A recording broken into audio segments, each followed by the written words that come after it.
Vou mandar isso e vou mandar também, vou mandar o tempo de cada grupo, todas as normas, vou escrever direitinho. E também vou enviar, tudo lá no Classroom, né, do PI, o tutorial que a professora Juliana fez para a gente, né? Na verdade, tem umas outras turmas, outros módulos que também vão apresentar nesse mesmo modelo que a gente. Então, a professora fez um tutorial de como vocês têm que proceder no dia lá da apresentação, ok? Então, o que eu fiz aqui com esse modelinho? Vou mandar para vocês, coloquei aqui um casinho que eu atendi ano passado, então, ó, tem, né, primeiro slide, a gente coloca o título, a doença, e que é um relato de caso. Então, erictiose secundária, imunodeficiência felina, relato de caso, sei lá, fixação dorsal de patela, relato de caso, ruptura dos ligamentos cruzados, né? Aí aqui embaixo, o grupo, né, os membros todos do grupo, e se vocês quiserem também pode escrever, projeto integrado, módulo 5B, fica bem bonitinho. Fundo também fica a gosto de vocês, eu coloquei fundo branco porque, né, é só uma exposição aqui para esclarecer as dúvidas, enfim, orientar vocês em relação a como preparar essa apresentação. Depois, eu coloquei aqui um segundo slide, onde a gente deve... na verdade, isso não é engessado, tá, gente? Eu vou mandar isso para vocês, mas vocês podem também colocar um a mais, um a menos, enfim, explorar do jeito que vocês quiserem nos slides. Porém, a gente não pode ter uma apresentação muito longa, porque vai ser mais ou menos, eu ainda não fiz essa divisão certinha do horário, mas no máximo 15 minutos, acho que vai ser de 10 a 15 a apresentação do grupo. E daí depois tem mais uns 10 minutinhos para os professores fazerem as perguntas, né, a arguição, e depois eu fecho, né, com as minhas considerações finais sobre a apresentação. Então, não pode ser uma coisa muito longa. Então, a gente sempre, né, tanto no relato escrito como na apresentação, iniciamos pela identificação do paciente e queixa principal. Eu coloquei aqui, né, algumas itens que a gente tem que lembrar, né, espécie, raça, idade. Podemos trabalhar com imagem, por exemplo, colocar só a foto ou o vídeo do animal e falar, olha, foi atendido esse animal, o Malau, né, vou falar aqui do mesmo, né, então, ó, esse animal, que é um felino, né, o Malau, foi atendido no hospital veterinário em fevereiro, março, não lembro o mês que ele foi atendido, enfim, de 2019, com a queixa de paraplegia, né, a tutora relatou que ele havia, blá, blá, blá, blá. E aí a gente já tem aqui, ó, espécie, raça, idade, sexo, e no manejo que for relevante para o diagnóstico. Por exemplo, nesse caso aqui, eu falaria um animal da espécie felina, sem raça definida, de 2 anos de idade, macho, nome Malau, que foi atendido com a queixa de paraplegia. Esse animal não tem acesso à rua, não tem contactantes, se alimenta de ração premium, recebe vermificação, porém não é vacinado. Ou foi vacinado apenas contra a raiva. Ou seja, a doença que ele apresenta é a imunodeficiência, que não existe vacina para ela, porém, ele pode... ela é infecto-contagiosa, se ele sair na rua, ele tá tudo manejo, né? Mal, teve um que até acho que já corrigi, utilizado para a prática do esporte polo, né? Tal, enfim. Então, o manejo entra aí em relação ao diagnóstico. E a queixa principal, tudo junto. Eu separei aqui, mas na verdade a gente acaba junto. Olha, o animal foi atendido com a queixa, tal, tal. E explorar bastante também a imagem. Na verdade, a gente deve, né, sempre numa apresentação de PowerPoint, né, de slides, explorar as imagens. Né? A imagem é a grande sacada aí que a gente tem na apresentação, porque chama mais a atenção da plateia que estamos assistindo.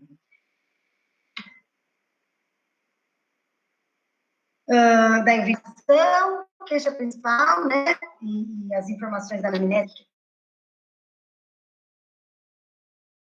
Por exemplo, além dos sinais, além da claudicação, o tutor relatou também relutância em fazer exercício, prostração, foram observados parâmetros dentro da normalidade. Também não precisa ficar falando que está normal, porque só a gente gasta tempo. Né? Olha, os parâmetros vitais dentro da normalidade, porém, no exame ortopédico, observou-se mucosas discretamente procuradas, tal, e outros parâmetros normais. No exame neurológico, paresia de membros esbeltos, reflexo flexor e dorso superficial do profundo ausente, blá, blá, blá. Então, eu estou falando tudo que está direcionando para o meu diagnóstico, certo? Importante também lembrar da estrutura morfológica cometida, porque a gente tem que fazer o link com todas as unidades de estudo, né? Essa é a proposta do PI. E aí, gente, explorar a imagem super, né? A imagem de anatomia, de morfologia, é tudo, né? Então, você vai explicar, por exemplo, o grupo que está fazendo de luxação patelar, né? Nossa, põe uma articulação aqui, uma imagem bem bonita e vai apontando, né? Falando, olha, aqui a gente tem o fêmur, a tibia, aí que tem a patela, ligamento cruzado, ligamento anterior, posterior, enfim, vai explorando essa imagem. Detalhe, pessoal, que eu vou dar só lembrar uma coisa para vocês, e assim, abafa o caso, fique entre nós. Nessa apresentação, vocês estão com a faca e o queijo na mão.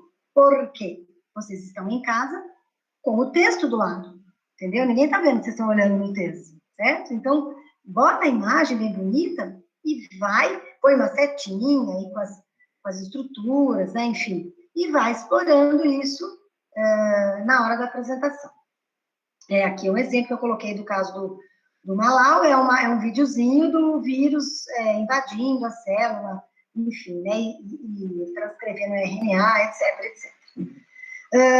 Suspeita clínica, né, mediante todos esses sintomas e dados escolhidos no exame físico e neurológico, ortopédico, enfim, o que vocês fizeram, a suspeita clínica foi tal, né, por exemplo, aqui no meu caso, a suspeita clínica foi de imunodeficiência felina, e os diferenciais são a leucemia felina, a peritonitis infecciosa felina, enfim, e hemoparasitose, por exemplo. Então, suspeita clínica, falar, e diferenciais também, perdão, da suspeita clínica, falar um pouquinho, bem resumido, e os diferenciais apenas citar, tá? E aí, aqui eu até coloquei como foram excluídos, mas na verdade entraria mais, desculpa, gente, entraria mais aqui no diagnóstico, né? Depois eu vou corrigir na hora de eu deixar lá para vocês, porque eu fiz bobeira, ó. Aqui, a gente não excluiu ainda, né? É só falar suspeita tal, com os diferenciais X, Y, Z. E aí, aqui, como foi obtido esse diagnóstico, né? Então, foram solicitados os exames nesse caso mesmo, né? Sorologia, né? Direta aqui no kit. Também colocar uma imagem, então foi solicitado radiografia, foi solicitado tomografia, enfim, raspado de pele, para quem está fazendo de sarcóptica, por exemplo, colocar um videozinho, uma foto do acro, enfim, e falar. Foram solicitados hemograma, sei lá, exame bioquímico de função renal e hepática, e também uma sorologia para FIV-FeLV, no resultado do hemograma e bioquímico de função renal e hepática, né, os resultados foram normais, entretanto, na sorologia, o resultado foi positivo para imunodeficiência felina e leucemia felina. Pronto, expliquei o meu diagnóstico. E aí vocês vão colocar o que vocês quiserem aí explicar. Excluindo, assim, por exemplo, vamos supor que tivesse dado positivo só para uma, né? Foram realizados a sorologia para FIV-FeLV, sendo o resultado positivo para a FIV, excluindo, portanto, a leucemia felina. Então, vocês vão me falar aqui que vocês vão falar da exclusão dos diferenciais, certo? Depois do tratamento, tudo, né? Mas não precisa falar dose, frequência, nada, que vai ficar muito longo. Olha, o animal foi tratado, nesse caso não tem tratamento, né, do meu, mas enfim, vamos pensar assim no exemplo do grupo da prurido, né, da Sarna sarcóptica. O animal foi tratado com dose única de Fluralaner, né, que é o medicamento para vecto, mais, sei lá, banhos com shampoos calmantes, né, porque o resultado desse medicamento sobre a Sarna sarcóptica tem sido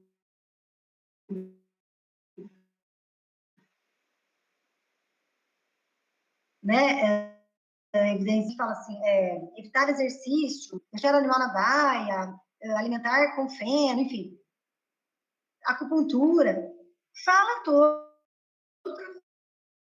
Quando se trata de uma patologia rara, foi muito difícil conseguir achar um monte de artigo mesmo que relatava, tipo, os nomes dos fármacos. A gente conseguiu achar que, no caso, são fármacos não esteroidais. Mas aí teria problema se a gente tem que colocar o nome mesmo do fármaco? Não, você pode falar assim, ó, o tratamento foi realizado à base de anti-inflamatórios não esteroidais, repouso, não Isso, deixar o animal fazer foi o exercício, caso blá, blá, nosso, blá. isso. Perfeito, é assim, tá Porque, ótimo. por mais que a gente procurou, é uma patologia complicada, não tem Sim, muita coisa assim qual que é o relatada. seu mesmo? O Schwinn Shoulder. Isso. E aí, assim, ó,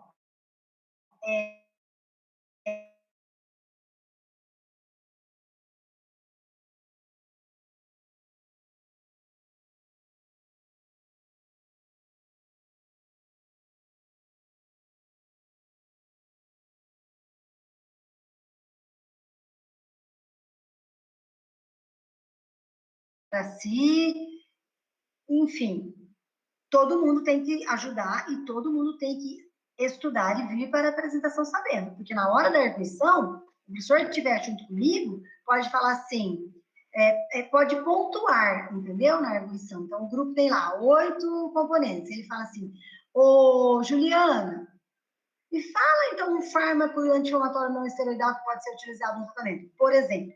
Aí, no seu caso, você pode falar assim, olha, professor, a gente pesquisou e, na verdade, como é uma doença rara, nós não encontramos na literatura um nome específico, apenas que é tratada com fármaco não, anti-inflamatório não esteroidal, entendeu? E aí, nesse momento, eu também vou estar aqui, porque eu já li o trabalho, eu já sei que vocês fizeram direitinho, já estou por dentro, eu vou ficar meio que advogada de vocês. Se a pessoa perguntar alguma coisa para algum membro do grupo, que eu sei que não foi uma coisa que vocês encontraram, eu vou defender. Falo, não, é que realmente essa doença é rara, eles não encontraram muita coisa, entendeu? Mas tem que saber, assim, o que foi escrito, o que foi, Não, né? eu entendi. É que eu fiquei preocupada, como você falou fármaco, eu falei, nossa, o nosso, por mais que a gente tentou procurar sobre essas coisas, a gente não conseguiu achar mesmo. E não Não tem tem muito na problema. literatura. Mas a gente conseguiu Então, achar com anti-inflamatórios não esteroidais. perfeito, você vai falar isso, então. O animal foi tratado Sim. com anti-inflamatórios não esteroidais, repouso, não deixar realizar exercício durante 20 dias, cama macia, enfim, né, o que vocês utilizarem. E também já aproveitar e falar um pouquinho do prognóstico, né? Certo? E no finalzinho, né, no último, falou tudo do relato, um último slide falando da discussão e conclusão, também bem simplificado, não adianta, eu sei que vocês fizeram umas discussões bem legais, eu já li alguns, né, só que a discussão não é uma coisa muito, vamos dizer assim, pequena, né, a maioria das discussões tem lá seus 3, 4 parágrafos, e não dá tempo de a gente discutir tudo, então, na discussão e conclusão, vocês podem ser bem sucintos, falar só o mais importante, olha, no caso relatado, o animal apresentava isso, isso e isso, que condiz com a literatura, que cita como sintomas dessa doença, o diagnóstico foi fechado com radiografia, que também é citado pela literatura, né, como um meio de diagnóstico importante, e tratado com tal fármaco, né, sei lá, como você falou aí, né, com anti-inflamatórios não esteroidais, repouso, concordando com a literatura, né, sobre o assunto. Portanto, nós concluímos que, embora seja uma doença rara, o clínico deve ficar atento quando o animal apresentar tal, entendeu? Pronto, acabou. E aí, se quiser, pode colocar alguns tópicos aqui, pode escrever o nome de autor, não precisa falar, só para ficar assim, ó, por exemplo, escrever tais e tais sintomas e pôr o nome do autor aqui. Por exemplo, é uma sugestão que eu estou fazendo para vocês. Vocês podem fazer do jeito que vocês quiserem. Mas, enfim, o que eu escrevi aqui, ó? Lembrar que a tela de apresentação deve ser clara, limpa pouco conteúdo escrito, e o que tiver escrito tem que fazer o link com o que você deseja falar, ou seja, dá deixa para você. Então, você vai ler aqui na tela, que está escrito, vamos supor, o diagnóstico do Sweeney Shoulder é realizado por meio de radiografia, por o nome do autor. Aí você fala, olha, os autores relatam, não precisa falar o autor, por exemplo, né? Que a radiografia é o melhor método de diagnóstico, que foi exatamente o que foi utilizado no caso que nós relatamos. Né? Então, dá deixa, né?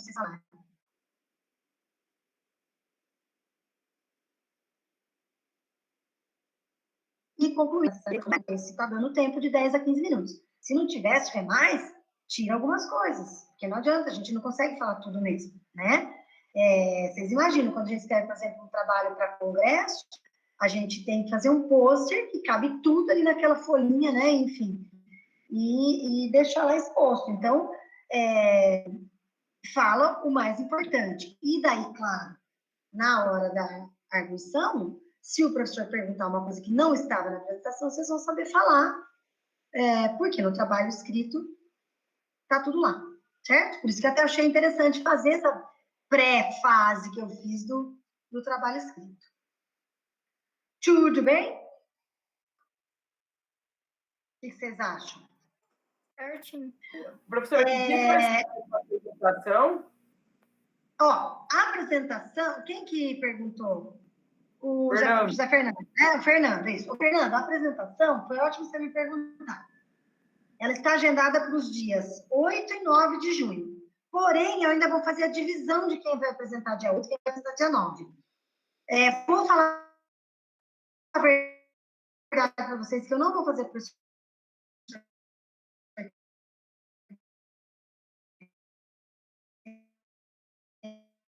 eu não vou fazer aleatório. Conteúdo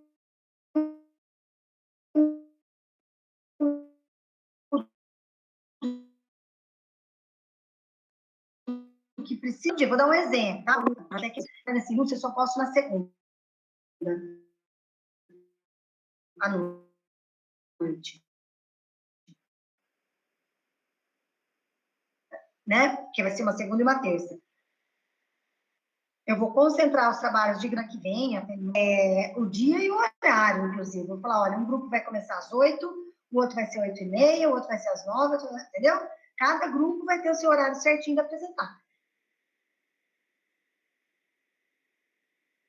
No entanto, todos os estudantes da classe falam assim, segunda,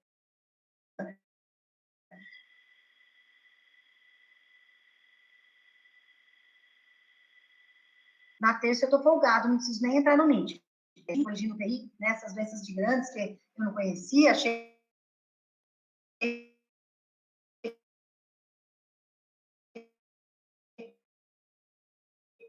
SEGA tem para apresentar, porque cada grupo tem um caso diferente do outro. A segunda coisa é o comprometimento, né? Que a gente está trabalhando o comprometimento nesse semestre e tem que haver esse comprometimento de ser uma apresentação para todos os estudantes, então a gente tem que prestigiar, ok? Então, eu vou falar certinho, Fernando, o dia e horário de cada grupo. Só estou dependendo da confirmação dos professores que irão participar. E mais lembrar que vocês têm já esse compromisso nos 2 dias. Certo, queridos? Certinho.